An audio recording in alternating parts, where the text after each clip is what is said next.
Assalamualaikum warahmatullahi wabarakatuh. Selamat pagi anak-anak. Kita bertemu kembali dalam pembelajaran matematika. Tetap semangat, tetap jaga kesehatan ya. Pagi ini kita akan melanjutkan materi yang kemarin. Teorema Pitagoras sudah selesai kita pelajari selanjutnya. Pagi ini caranya adalah ulangan harian ya. Kita melihat sekilas rangkuman dari teorema Pitagoras. Siap ya? Nanti kalau sudah selesai, sudah kalian lihat, ada yang perlu ditulis, kemarin misalnya sudah ditulis rangkumannya. Hanya melihat saja ya. Langsung nanti kalau sudah jelas, kamu kerjakan soal ulangan harian dan kirim. Terima kasih. Kita mulai tujuan pembelajaran kita kali ini. Setelah nanti kalian mempelajari materi, kalian bisa memahami teorema Pitagoras, kemudian memahami kebalikan teorema Pitagoras, memahami cara menyelesaikan soal berkaitan dengan teorema Pitagoras. Itu tujuan pembelajarannya. Kemudian untuk pengertian teorema Pitagoras itu yang kemarin kalau pada segitiga ABC diketahui di depan sudut A itu siku-siku ya, siku-sikunya A, di depan sudut A itu A kecil, di depan sudut B kecil, depan sudut C kecil. Maka kalau ini siku-siku berlaku A kuadrat sama dengan B kuadrat ditambah C kuadrat. Atau kuadrat sisi miring sama dengan jumlah kuadrat dua sisi yang lain. Contoh penggunaannya, misalnya di sini diketahui segitiga, sisi miringnya siapa ini? Di depan siku-siku P, berarti P kuadrat sama dengan Q kuadrat ditambah R kuadrat. Yang kedua, sisi miringnya M, berarti M kuadrat sama dengan Q kuadrat ditambah L kuadrat. Yang ketiga, sisi miringnya E, berarti E kuadrat sama dengan D kuadrat ditambah F kuadrat. Masih ingat ya? Jadi cari sisi miringnya. Nanti kalau yang dicari R siapa? Ya R kuadrat sama dengan yang paling panjang P kuadrat dikurangi Q kuadrat. Gitu ya. Berikutnya, menentukan panjang salah satu sisi segitiga siku-siku. Kalau diketahui tadi menurut Pitagoras kan A kuadrat sama dengan B kuadrat tambah C kuadrat. Maka mencari A-nya ya akar dari B kuadrat tambah C kuadrat. Kalau yang dicari B, ya B kuadrat, A kuadrat kurangi C kuadrat atau B sama dengan akar dari A kuadrat kurangi C kuadrat. Begitu juga yang C, akar dari A kuadrat kurangi B kuadrat. Masih ingat ya? Berikutnya penggunaannya, misalnya diketahui segitiga, yang dicari sisi miring atau hipotenusa. Maka kita menggunakan rumus Pitagoras. Sisi miringnya misalnya belum diketahui, kita misalkan C. Jadi ini C kuadrat sama dengan 5 kuadrat ditambah 12 kuadrat. Kita hitung. 5 kuadrat 25, 12 kuadrat 144, 169. Berarti C-nya akar dari 169 atau 13. Yang kedua, seperti ini yang dicari A. A itu bukan sisi miring. Berarti kalau mencari A kuadrat sama dengan akar dari 2,9 kuadrat dikurangi 2,1 kuadrat. Dihitung seperti ini. 8,41 kurangi 4,41 itu 4. Berarti A-nya akar dari 4 atau 2. Gitu ya.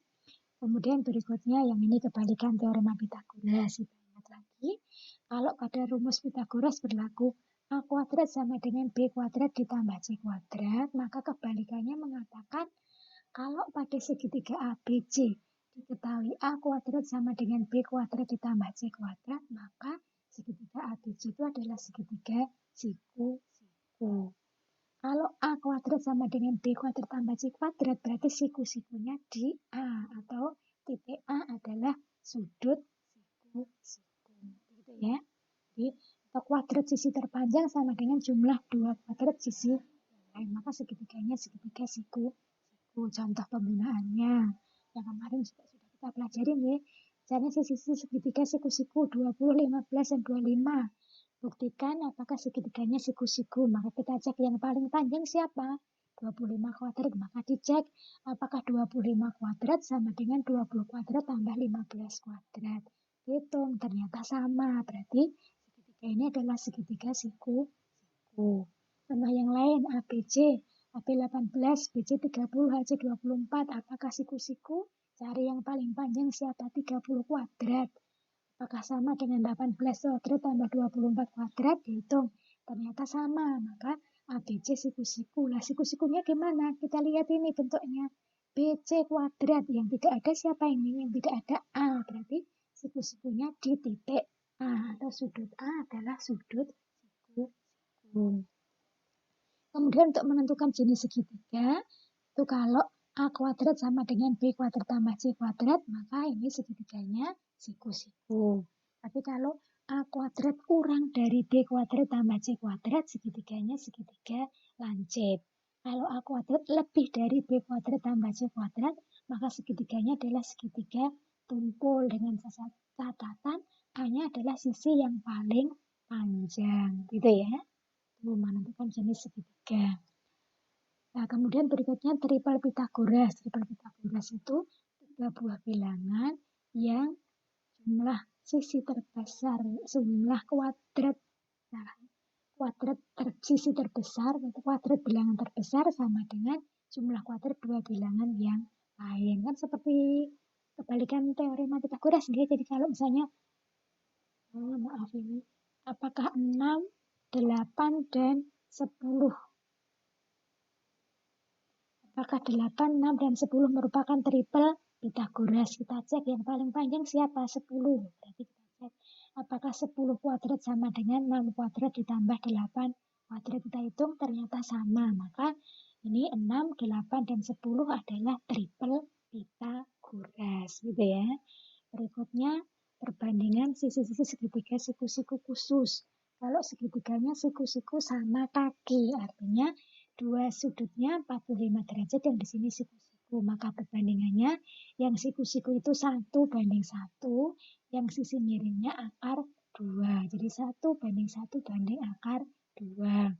Tapi kalau segitiganya siku-siku salah satu sudutnya 30 derajat, seperti ini gambarnya nih, maka perbandingannya yang di depan 30 derajat itu sisi yang paling pendek, itu satu bagian. Sisi miringnya yang paling panjang itu 2 satuan. Nah, sisi siku-siku yang lain itu akar 3. Jadi perbandingannya 1 banding akar 3 dibanding 2. Tuh, contoh soalnya, kalau diketahui gambarnya seperti ini, sudut Q 60 derajat. Berapa PR dan PH? Kalau ini 60 derajat, berarti yang di sini kan 30 derajat. Kalau mencari panjangnya PH, yang PH kan berarti yang paling pendek ya. Berarti ini kan perbandingannya 1 dibanding yang paling panjang 2. Ya. 2 banding 1 atau 1 banding 2. Berarti PH, seperti ini kalikan tengah dengan tengah, pinggir dengan pinggir. 2 kalikan PH sama dengan QR banding 1.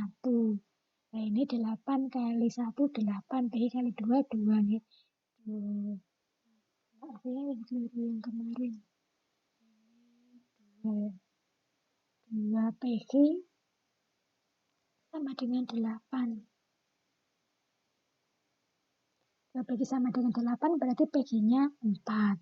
Kemudian yang di sini, ini juga banyak yang salah kemarin ya.